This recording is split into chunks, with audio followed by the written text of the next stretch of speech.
शहरातील समस्त विटेकरांचे श्रद्धास्थान असलेल्या श्री चौंडेश्वरी देवीचा शाकंभरी महोत्सव यंदा 24 डिसेंबर ते 3 जानेवारी या कालावधीत मोठ्या उत्साहात, भक्तिभावाच्या आणि आनंदी वातावरणात संपन्न झाला। गेल्या काही वर्षांपासून या महोत्सवात धार्मिक व आध्यात्मिक कार्यक्रमांसोबतच सांस्कृतिक, सामाजिक आणि प्रबोधनपर उपक्रमांचा समावेश केल्यामुळे महोत्सवाला व्यापक स्वरूप प्राप्त झाले।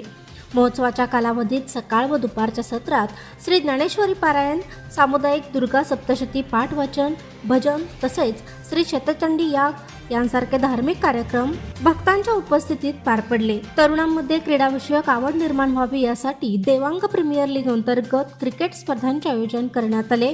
विजेत्या संघांना ट्रॉफी व रोख बक्षिसे देऊन गौरवण्यात आले। सामाजिक बांधिलकी जपत रक्तदान शिबिराचेही आयोजन करण्यात आले। महोत्सवाची सांगता समारंभानिमित्त पारायणात सहभागी भाविकांचा सन्मान करण्यात आला। यावेळी श्री चौंडेश्वरी देवीची भव्य पालखी शोभायात्रा काढण्यात आली। या शोभायात्रेत अश्वदल, वाद्यवृंद, पाडळी येथील बाल वारकरी पथकासह महिला पुरुष सहभागी झाले होते। रविवार 4 जानेवारी रोजी महाप्रसादाने महोत्सवाची सांगता करण्यात आली।